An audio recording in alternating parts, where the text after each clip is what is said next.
It's 12 p.m. So the next speaker is Jonathan Joyce, also known as John Carnage. So you know this guy is. What a great intro! Whoa! Ju- Sorry about that. I'll be a little bit more quiet. I almost lost my hearing over there. Yes, the last one. I have no words to explain how excited to see you here, because you're a guy who make my wish from the childhood to watch how somebody plays. Because I often did it just sitting behind my dad who played the Fallout or other games, and I really wished to have service like Twitch. So you promise. I have no words. Okay. John Carnage. I'm here. Thank you. Thank you. Thank you for that. And thank you, DevGame, for having me. This is going to be awesome. So, Twitch for game development and growth. We'll get into that. But I was told to go a little bit into behind the scenes. For anybody who doesn't know, with that great introduction, my name is John Carnage. My real name is John Joyce. So, John Carnage is a persona that I came up with. I had a lot of years before going into live streaming, and some of that stuff that I went into, well, we can go into it right here. So, I've been live streaming since 2010. But before doing that, I became a pro wrestler. Actually, believe it or not, I trained to become a fighter, and not a very good one. So, I went into public speaking, and then I also did stand-up at the same time. And all those crazy things that I started doing, I had no idea how those things were gonna work. But fast forward into 2010, I found the place for me, and it was called Twitch, or at the time it was Justin TV. So, I am Twitch's live programming director. And so, what does that mean? Well, I do all of the PAX and E3 content that you see happening on a Twitch stage. And that stuff gets very, very, very complicated because we have a wide variety of content that exists on Twitch. So, these are some of those crazy numbers that we have.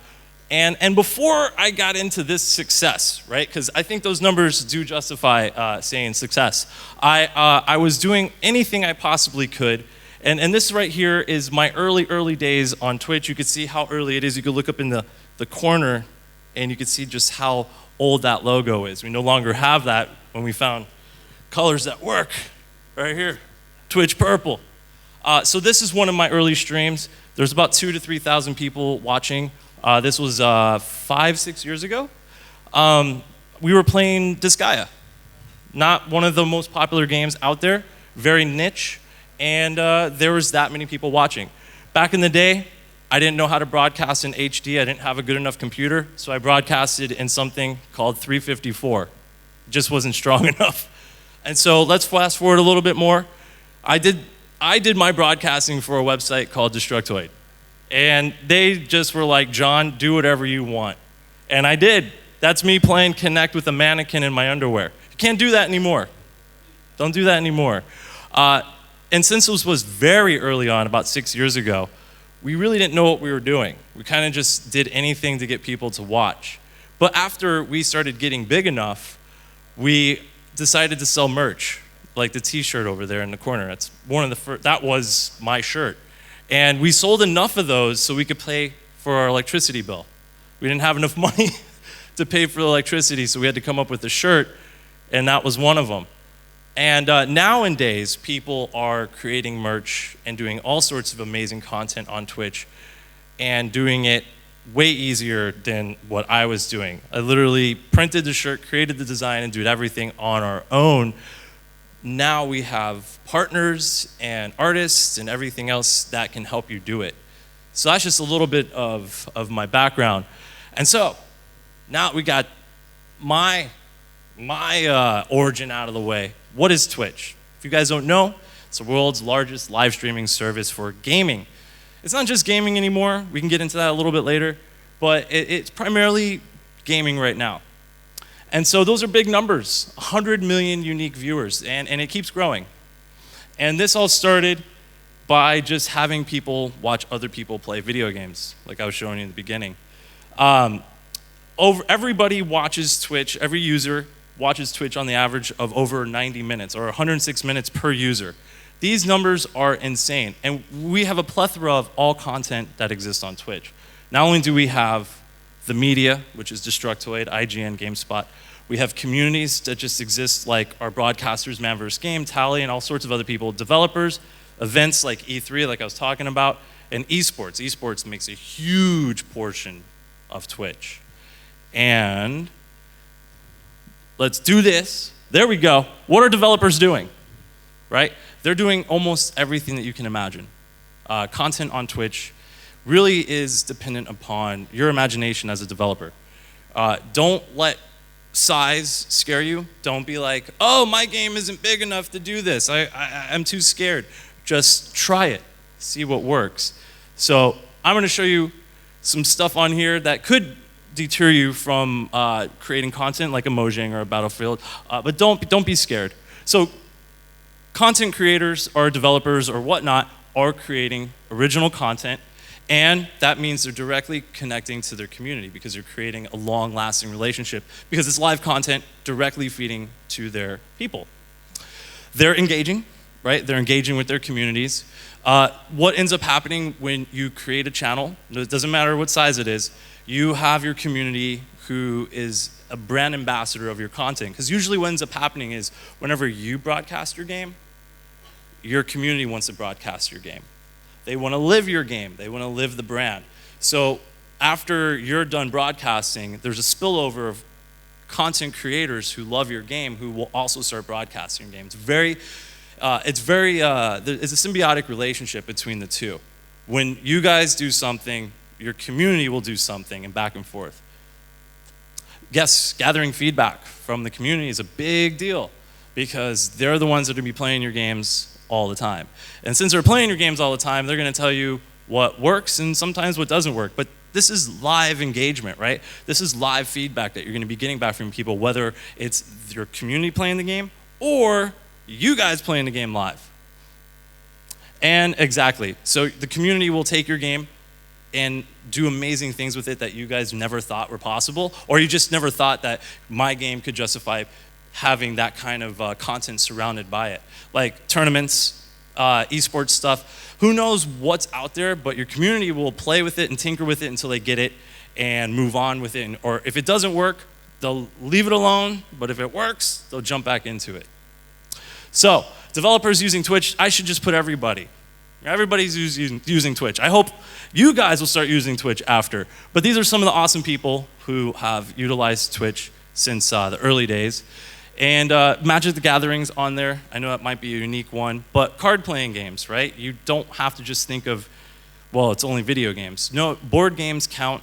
Crossword puzzles. Adult Swim is playing a lot of crossword puzzles on Twitch, which is really cool. Rockstar Games, they do, Grand Theft Auto. But they also get the people who make the music, like Health, which is a very popular band in the States, to play the game and then play music out of the game live. So content, again, on Twitch is really to your imagination. Sprinkle in some of that gaming content and then see where it goes. Capcom is doing a big tournament on us. I mean, it's really a ton of people. So I want to talk a little bit about Roadblocks here. They are a unique story. In a world on Twitch where everybody thinks about Minecraft being open, crafting, you can do anything you want in it, Roadblocks came at us and said, well, what if we did stuff on Twitch? What if we utilized our audience and really took advantage of the live streaming element on Twitch, right? They leveraged their community and they took Twitch's community and they embraced that too. And so they created a community-driven, so they have weekly programming. If you guys can't create weekly programming, don't worry, it's whatever works for you guys, and we'll get into that also. But these guys have weekly programming. They incentivize streamers to broadcast for rewards. So they had their community broadcasting their game and going into their chat or just recognizing them and then giving them something. You don't have to give them the biggest, best prize or the biggest, best thing, but sometimes recognition also works really, really well. And use their community to show feedback. So whenever they broadcasted, they listened to what their community liked versus what their community didn't like. And so they gave their community like this feeling, whoa, we're not just like watching, we're part of it. We're actually helping you guys create content that we want to watch. Very, very, very engaging, very next level stuff. This stuff you don't actually see in television. You never watch a show and go, man, I didn't like that Jimmy Fallon episode or whatnot. I wish I can help create the next episode. Well, tough luck. You're not going to get that. But these guys did, because it's a direct connection with their audience that either exists or their new audience that they're creating as they create their shows. So, the value of utilizing Twitch. So they tapped into their existing audience, focusing on new audience. So they didn't forget the audience they already had, but they also created content for a new audience they didn't have. It's very, very, very, it can be complicated to do that, but once you start creating content on Twitch, you start figuring out what new eyeballs are going to want to watch versus what your existing audience is going to want to watch. And you'll figure out the balance between the both of them. So again, they have a brand awareness ecosystem, which is really important. You really want to have the people who are celebrating your game, your channel, your content, feel like they're brand ambassadors, feeling like they're a part of it, like they have something to gain or lose from celebrating your content. So this is a big one. So they educated their users on how to be brand ambassadors. They also educated their users on how to create the game content. So every time they went live, they also helped teach people how to play their game. So this can go into some of you awesome developers out there if you have a very robust game like Roadblocks or Minecraft out there where the possibilities are limitless, where you can show people how to make your game.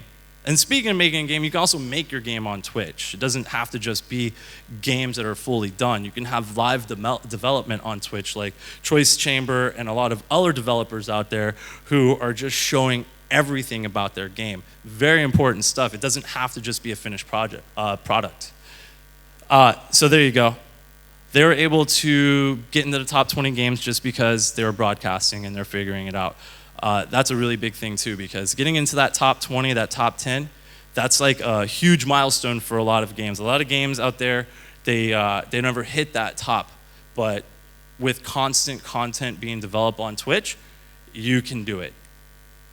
So this number right here says 48 million channel views. It's actually at 50 million, and it's also at 200,000 followers now. So this is a little bit old, but that just shows that they have been constantly creating content and really moving forward with their stuff. So Warframe, they have a different approach to Twitch. They don't actually create regular content, which is daily or weekly. They have a different content schedule. So that can also be said for you guys out there. If you're game development, if you're a small studio, don't let that get in your way where you have to think, oh no, I can't do every day or I can't do every week. Well, figure it out. If you guys can only do content once a month, then do content once a month. If your community that's growing justifies that you guys do more content, then do more content. You just have to listen to yourself and listen to your community. Figure it out. We don't want you guys to get overworked and overwhelmed and then be like, Twitch, I don't like you guys because you guys make me go live every day. We're not making you guys go live every day. We want you guys to go live with content that works for your channel. And so these guys weren't so frequent with their content and actually worked for them because they did content reveals and stuff whenever they felt that their channel was ready for content. So meaning that they went live when they knew they wanted to go live, when they had something to say. So their shows had roughly around 8,000 to 20,000 concurrents anytime they went live, which is a great number. They identified content they were giving away could actually be leveraged to create massive community broadcasts. So they wanted the community to be a part of this stuff. They didn't just want to just go live and give it away. They wanted the people to be involved with it, because remember, your community becomes a brand ambassador of your game or your games or your channel. Again, the community is so important, and Twitch is such an engaging product that they want to feel like they're a part of something special. So anytime you guys go live, there's like this buzz, there's like this sense of, well, I'm a part of something special because I'm here live at this moment, and what's going to happen here? And these guys really leveraged that, because when they went live, they just didn't go live with a let's play. They went live with content reveals and engaging questions from the chat, and they took questions from the chat, and they took questions from Twitter and all sorts of other places. So they were totally open with their community. They didn't really hide much. They told things about development time. They said when things were ready. And these are all things that you guys can adopt, because you don't have to go out there and be like, yeah, not say anything. Well, why go live with a community-driven show and not say anything? Go live, if you can, with a show that you actually reveal content or reveal information about your game or games. And this is one of their shows that they tend to do on Twitch. It doesn't actually show gameplay or any of that stuff.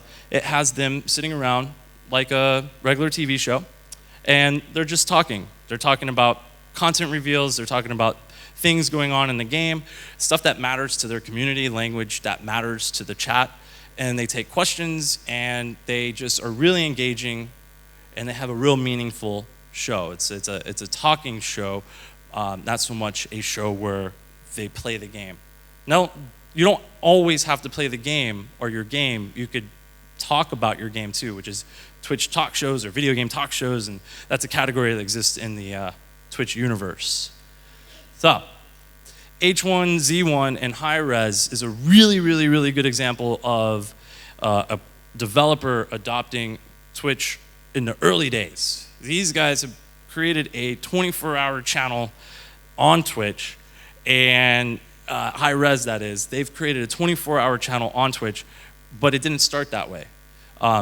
Content on Twitch doesn't always have to be 24 hours. That's kind of an advanced scenario for a lot of people. A lot of people, when they sit down and they look at Twitch, they go, I need to be live all the time, forever. Hi-Rez Studios' Smite did that. H1Z1 is another up-and-coming game that is done very, very, very well on Twitch, and they have a lot of different philosophies with broadcasting as well. And what I'm getting at is not every channel is the same. So you guys need to just go live, figure it out, and see where this stuff goes. Because everything I'm showing you, I wouldn't have showed you had these people kept thinking about going live and not going live. It takes time to figure out your content and what works for you, and then what works for your community.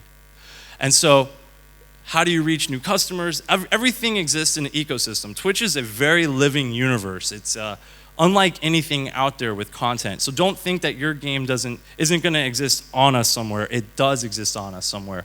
If you see that variety games, which is where you guys would potentially live, depending on what your games are, is pretty huge. You have CSGO, you have Dota 2, you have World of Tanks down there, RuneScape, Hearthstone, StarCraft 2, World of Warcraft, League of Legends. So everybody thinks that Twitch is esports. And although esports is a huge driving factor on Twitch, look how big variety is. Variety is also a very big scope within our ecosystem. And a lot of content exists there because, well, I mean, it's variety. The variety is the spice of life. So there we go. So here's some of the weird stuff that we can get into real quick. Twitch plays Pokemon. I don't know if you guys came across it or heard about it, but this was a very interesting story. A kid in Australia took Twitch's API and built it into a Game Boy Pokemon game, and literally let the Twitch chat play the game live. And so at first, nobody knew what was going to happen with this. There was about 5,000 people playing this game all at the same time using the Twitch functionality for chat command to move the game around. And it went from 5,000 concurrent to 20,000 concurrent to I think 90,000 concurrent to 105,000 people towards the end, all getting together, all coming together for one goal, to beat Twitch Plays Pokemon, to beat the Pokemon game. And it was chaos, and then there was also democracy built into the game. So meaning if enough people in the chat said they wanted chaos, it would be the character will go anywhere and do anything. If enough people in the chat said democracy, depending on the algorithm in the chat, if enough people said go right, then the character will go right. Because before that, the character was just running around in circles, just doing this most of the time, and it wasn't getting anywhere. I forget how long it took to beat it, but they actually beat this game. But before they beat this game was huge in the world of memes. It was big on Reddit. It was big everywhere. It was talked about all over internet blogs and news and all sorts of stuff. It had a lot of traction due to its unique features. It was definitely something that a lot of fans still talk about to this day. And so now people are like, well, what is going on Twitch? So there is something called creative on Twitch. Creative on Twitch has a lot of like do-it-yourself, molding, crafting, building, like painting, drawing, all sorts of stuff. And to kick that off, we started out with Bob Ross. Bob Ross in America was a really famous painter on public access television. And right here, you probably guys can't see it, but there's like 30,000 people watching Bob Ross paint. And it was amazing. They did 2 weeks of this, and everybody just kept saying, we want more, we want more, we want more. And now Bob Ross exists every single Monday for like a 4-hour show. This was absolutely incredible. It was all over the place. It was actually on TMZ. It was really talked about. And what this shows is a little bit bigger of a picture for people, community viewing, because everybody got to watch a show together and comment on it at the same time. And so who knows where some of this community viewing stuff can go in the future, but this was a really good light example into that world. And so what can devs do? What can you guys do on Twitch, right?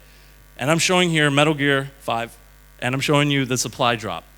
And why is that?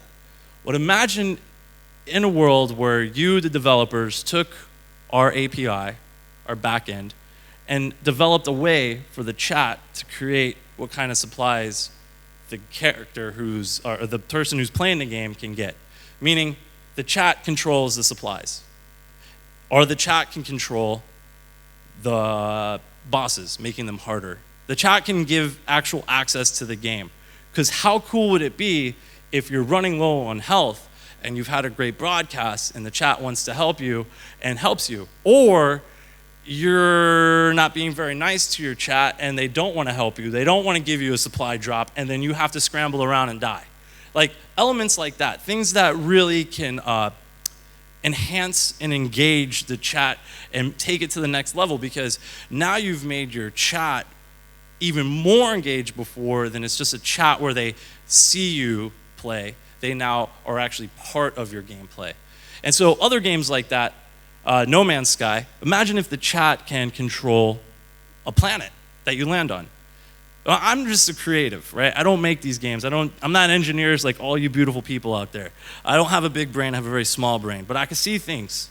And imagine if you guys out there developed a way for the chat to create the color of the sky, the grass, the animals that are there, the vehicles. Who knows?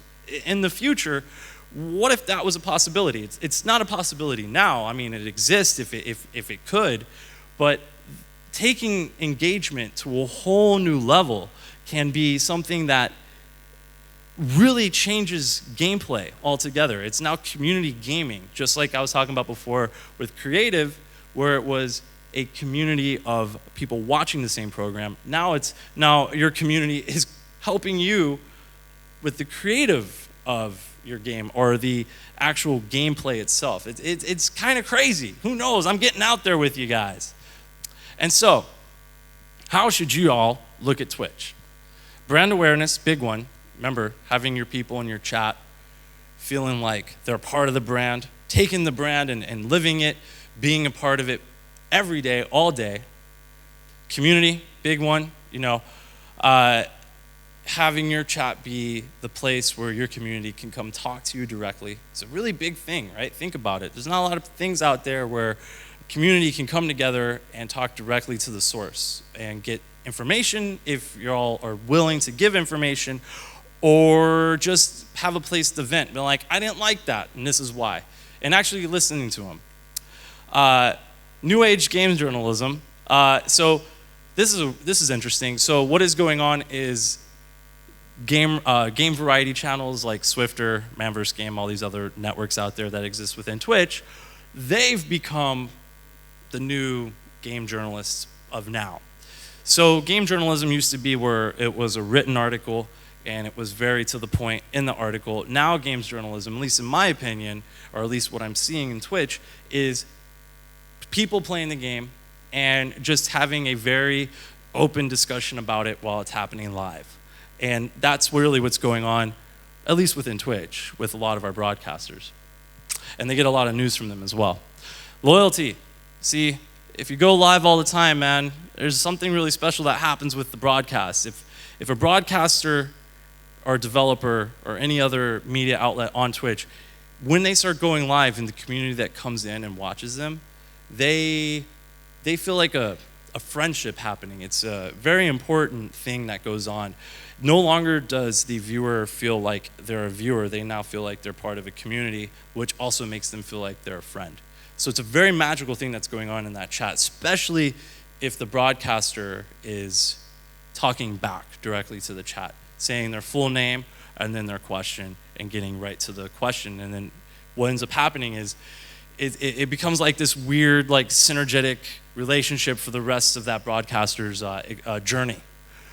And so what should you guys start doing if you decide to start doing stuff on Twitch?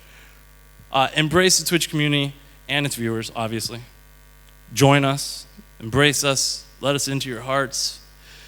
Think about a long-term strategy. Again, it doesn't have to be a strategy of developing content every single day.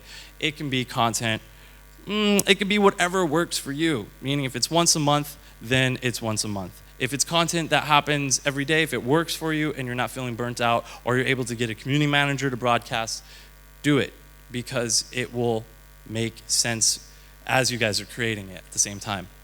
Network, so existing on your own channel doesn't just necessarily always work. Sometimes growth within the Twitch ecosystem also means existing within the ecosystem of Twitch. So after you're done broadcasting, or before you broadcast, going into other channels that are playing your game or like similar games and talking to them. So really, growth can come from a lot of different strategies. What I used to do back in the day was, after my show is over, I would go watch somebody else and then talk with them and got more people to watch. So it's a very big networking world out there. Yeah, determine what content works for you. I can't stress that enough. You guys got to figure it out. If it's a talk show, then it's a talk show. If it's a let's make a game show where you're actually creating the game on Twitch, it's that too. But you really just need to figure it out. And the best way of figuring it out is by actually doing it. And there's only one way to do it. It's up to you guys. But we're here to help. And I'm here to help right now, answering questions if you have them. And well, so there you go.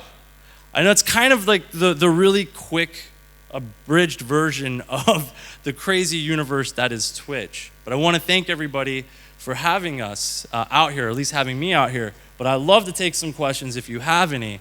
I'm not an engineer, so I don't have answers for everything. But I certainly have answers for some things. And if I don't have the answer, we can figure it out. He's got his hand up. What's up, man? I wanna know, is the API with a chat controlled game is in the Twitch yet? It's out there. So Yeah. it exists already? It exists, yeah. So there is games that's like... very cool. It's very cool. Yeah, but I mean, hopefully you can make it cooler and do dope stuff with us. Yeah. Hello. Hello. Whoa, hey, what's up, man? How you can describe the difference between the audience watching the streams of mobile games and other platforms such as desktop? So the audience that I would... Remember, this is my opinion, right? The people that are watching the mobile games, Clash of Clans and other games like that, they're watching for short bursts. They're not watching a very long stream because mobile games aren't very long in their gameplay design. They're very short. So the people that are watching the mobile world on Twitch are watching very short gameplay. And I would think that they're probably watching on the mobile phone or on a mobile device as well. Versus the platform stuff, the PC stuff and the other esports stuff, they're watching, sitting down and they're watching hours of content all at once. Now, that doesn't mean that the people who are watching the PC stuff, the console stuff, aren't trickling over and watching the mobile things, But mobile, I would think right now, the people who are broadcasting mobile, and it tends to just be Clash of the Clans and other games, maybe Jetpack Joyride, are only watching very little bit because the gameplay design is very small. It's not as robust as a platformer. Yo, I thought you were gonna. Okay. You got it? I don't know. I can see the light out there. Yeah, you. Who? All right, you, brother. Hey, John. Yeah. What's up? How are you? I'm good, man. All right, man. All right. All right. Do you have any plans to work with CIS and Russia community to hire someone from Russia who will be the face of the Twitch in this region? I don't know, man. I told you I don't have answers for everything. I wish I could tell you what we're gonna. Because there were a situation about one of the popular streamers on the Twitch in Russia. Oh, I don't know. I don't know. Yeah, for sure. That's what I'm talking about. Okay. Who knows? And yeah, how do you solve the issues with Russian streamers?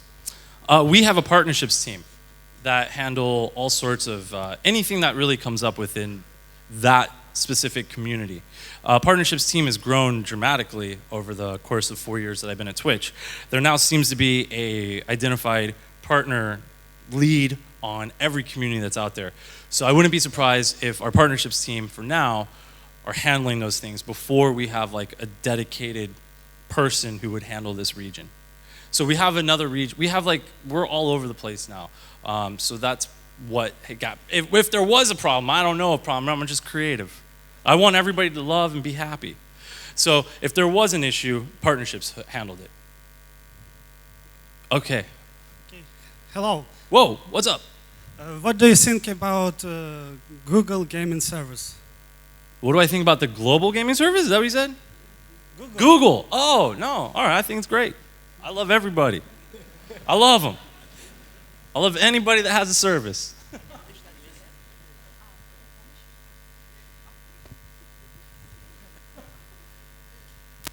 Извините, вопрос будет на русском. That's for him. Yes. Yeah, right. The question would be in English. Okay. Oh, in Russian, so. Oh, okay. Okay. Многие киберспортсмены зарабатывали на донатах от стримов, от своих зрителей. Вы это самое в Твиче собираетесь такое реализовать этот фичи? Many cyber sportsmen manage to earn a living, earn some income from donations. Do you have any plans of this kind? Speaking of Twitch, do you think you would use the same approach? Well, it already exists. Да, ну у нас уже есть, мы уже используем этот. It's already happening. Да, good question. Хороший That's вопрос easy. в любом случае. I like that one. More like that. Да, мне очень понравился вопрос. Может быть, еще будут похожие вопросы? Hey John, I got a question about localized content. What's the situation there? Because you did add the option to localize your language of the stream. Is that growing? What's the plan with that, etc.? I'll have to connect you with the people who can answer that question because I'm just a creative. I'm just a guy who says, let's do this, and then other engineers come in and they make it happen.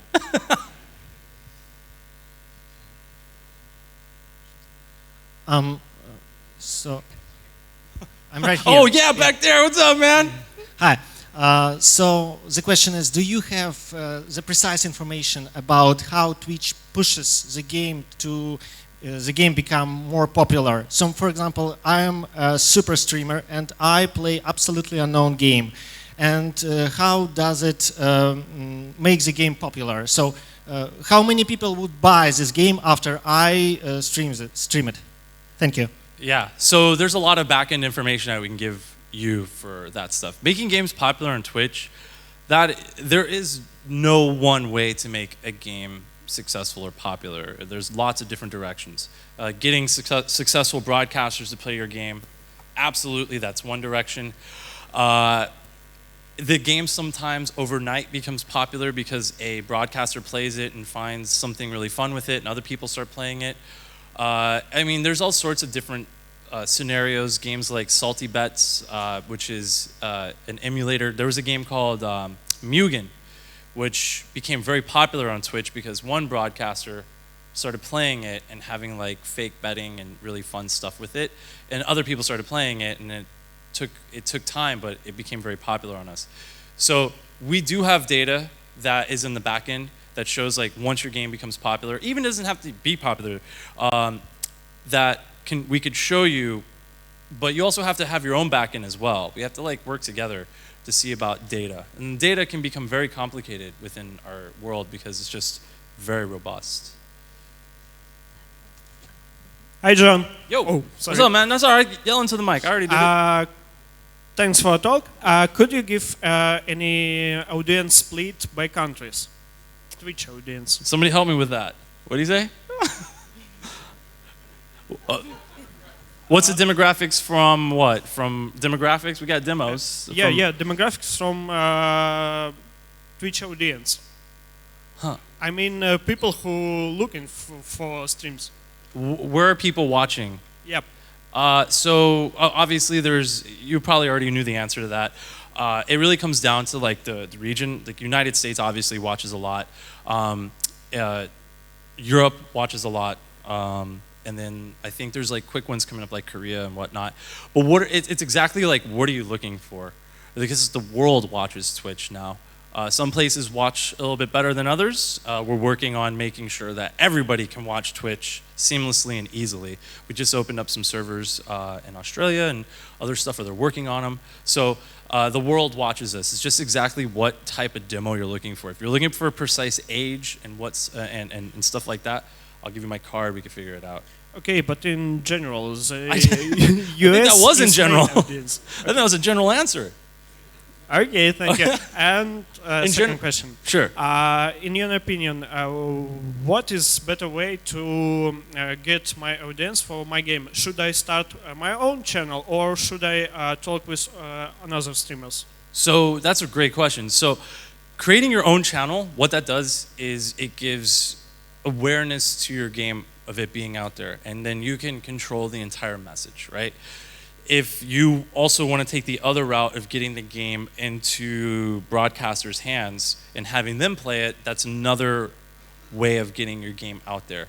You identified both ways that most people create awareness for their games on Twitch. Either one of those is okay, and it really comes down to you as the developer. If you want to control the entire message on your own channel and create awareness and get other people excited about broadcasting your game that way, that's one way. But if you give it to other broadcasters, you're going to have to just accept that they might love your game or they might not, and they're going to voice their opinion. But that's okay, right? Because that's what Twitch is. It's a very grassroots, organic thing. And so by having either one of those ways of doing it, it still gets your game out there and it still gets people talking about your content and your game. So both work, but you're really going to have to try to figure out which one works for you. Yes. Hey, man. What's up? I have more like philosophical question. Oh, you got a meta question. I'm good at those. Meta all right, question. you could do this. All right. Why do people watch games on Twitch? Like main reasons, and how did it change throughout the years? How do you feel? So why do other people watch people play video games on Twitch, right? Exactly. The very meta philosophical question. Because, okay, there's a lot of, we can get into this. How much more time do I have? So in America, there was a thing called public access television, right? And people just watched regular people on TV. And they would do lots of weird stuff. And it was just basically voyeurism. And people like to watch other people. When it came with gaming, other people have been watching other people play video games their whole life. So it's kind of like when I was a little kid, I had friends who would come over to my house. For whatever reason, I always had consoles, and I was lucky enough, and they would just watch me play because I wouldn't want them to play. But I would definitely have friends over watching me play video games. It's been going on forever. But when you incorporate it onto Twitch and you have it being streamed with an active chat, you have this organic, complicated universe that's going on in the one channel. So where TV kind of fell off the map, and I think the most progressive stuff that's going on in TV right now is 4K television. It doesn't actually change the programming. The programming is still the same, but it just looks better. And the internet, with websites like Twitch, you actually have an engaging world. So you're hosting a show, and you have a community that's talking to themselves and to you all live. And this stuff is existed on us because it doesn't exist on TV.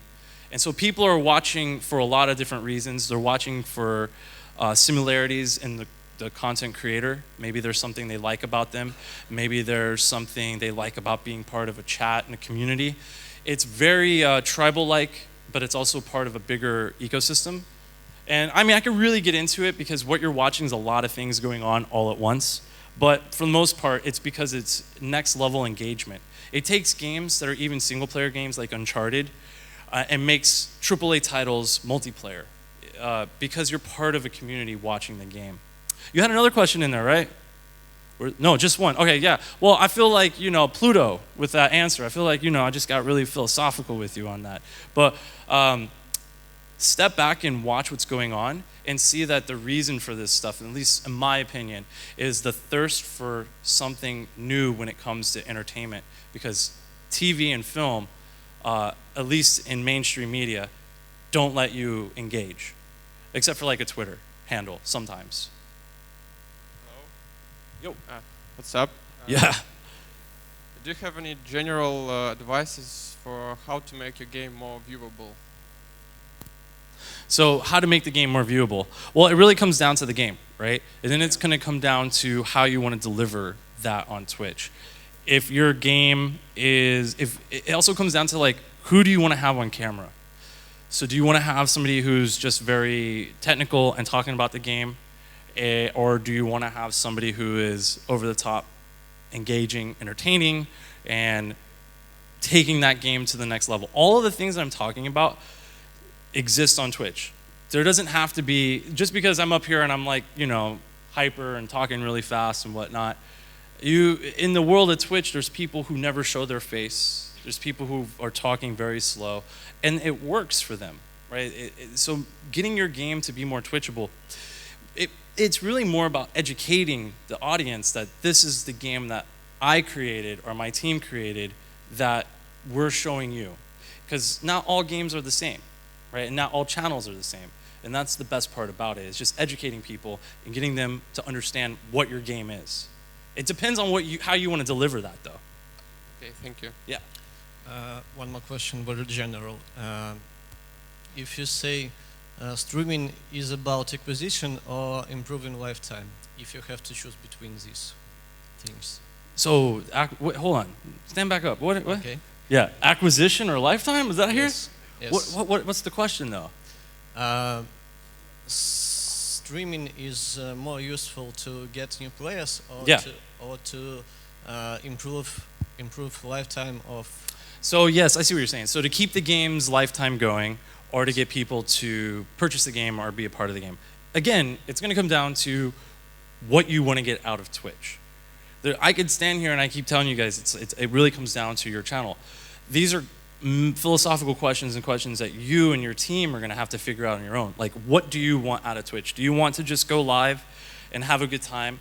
Or do you really want to sit there and come up with a long-term strategy and go, we want to be a part of Twitch for everything, or we want to be a part of Twitch to do these beats. So if your game is coming out and it has a big update, then you go live that day and see where the data suggests if you got more sales or if you got more eyeballs or whatever, Facebook, whatever you're trying to get, see if that happened because of going live on Twitch.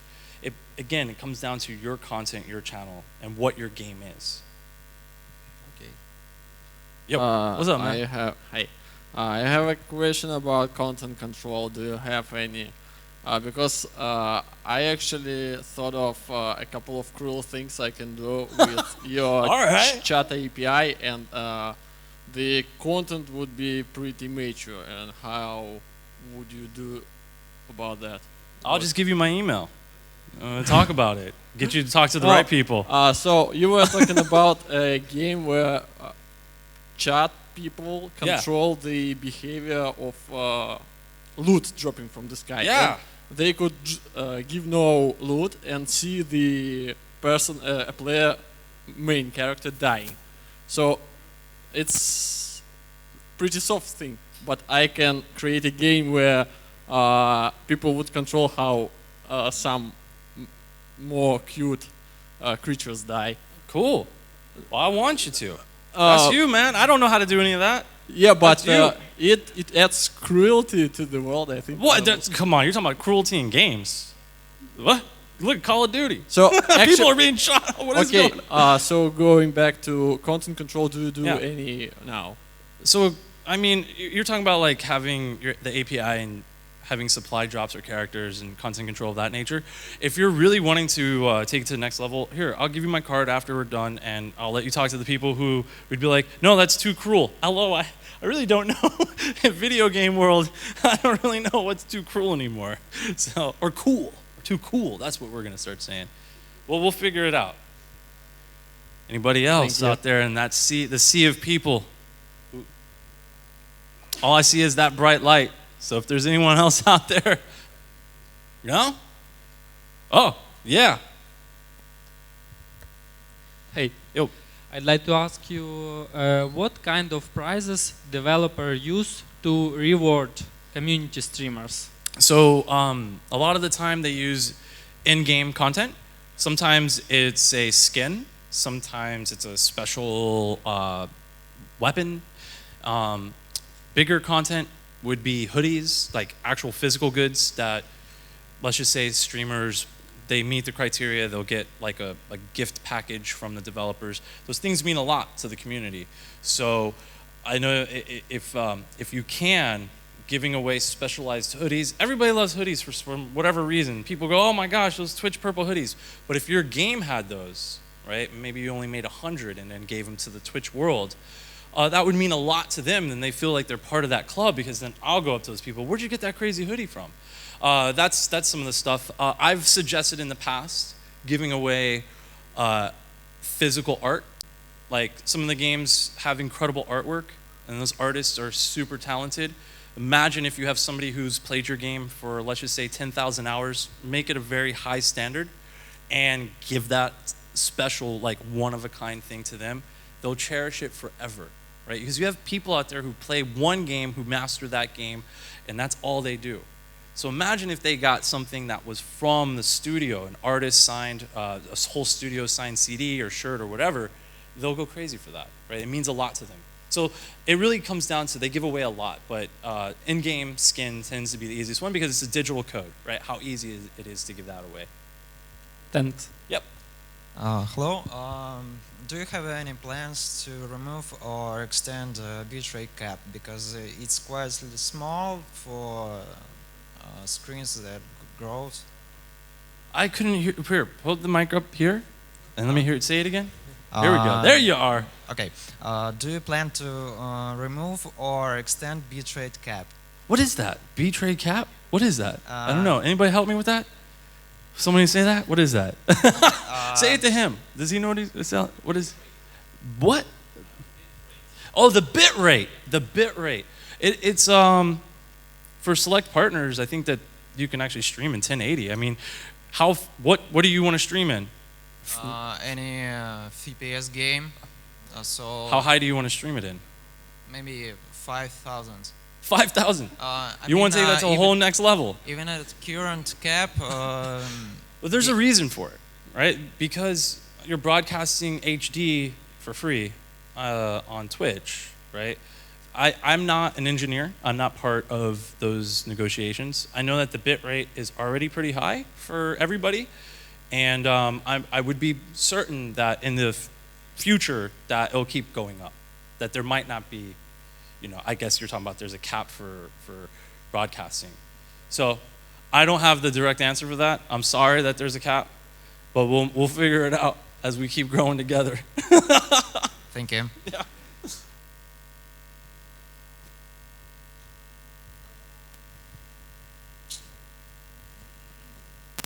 Hey, John. Yo, what's up, man? I feel like Twitch works best with games that are replayable, big, or like keyboard sports game. And we have a game that is short and plot-driven. Will Twitch work with us? Short game? Yeah. Dude, we work with every game. are you talking about, man? We love all games, right? You said Twitch does work best with replayable games, right? Is your game replayable? No. You just play it once and that's it. Yeah. It's Well, not okay. really- Can the whole planet play it once? No. No, only a few people are going to play your game one time. So here's the thing. There's a lot of games out there like Going Home, which are Gone Home, like that. which isn't. It's technically replayable for a lot of people, but it gets a lot of traction on Twitch anyways. So just don't think that your title, because it's not one of the bigger games or has the replayability that you think exists on Twitch, that people aren't going to play it, because Twitch is a massive universe, right? If people are going to play your title regardless. So don't get caught up in that. If you're worried about it, your own channel will play your game all the time, right? Get the community to play the game and celebrate your title and have other people watch it. Games like Beyond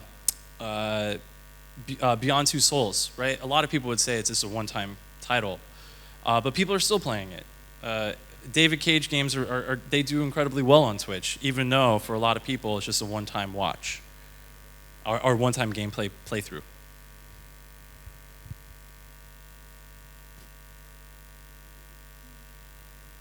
Who else? You don't know.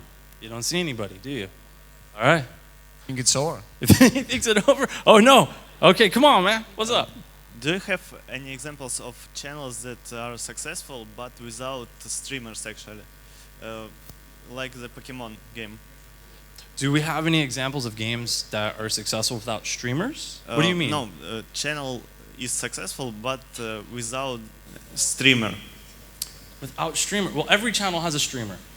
I mean the games that are controlled by chat. Like the Pokemon. Choice Chamber is one of them. He has a bunch of games right here that have a bunch of games that have Twitch chat integrated into the titles. There's a handful out there, but it's such a new thing that it's coming together all the time. I mean, it doesn't have to necessarily be like the biggest, right? Twitch Plays Pokemon was obviously the biggest one, but there's other titles out there. There's some PS4 games that have Twitch integrated into them. So yeah, there are examples. I can give you my card and show you more. Okay, thanks. Okay. All right. Well, I'll be here walking around. Don't be scared to say hi to me. All right. I got business cards in my pocket, and I got answers for you if I don't have them. As I said, I don't know a lot of stuff, as I'm dumb, but I know people at Twitch who are smart. So come say hi. Thank you.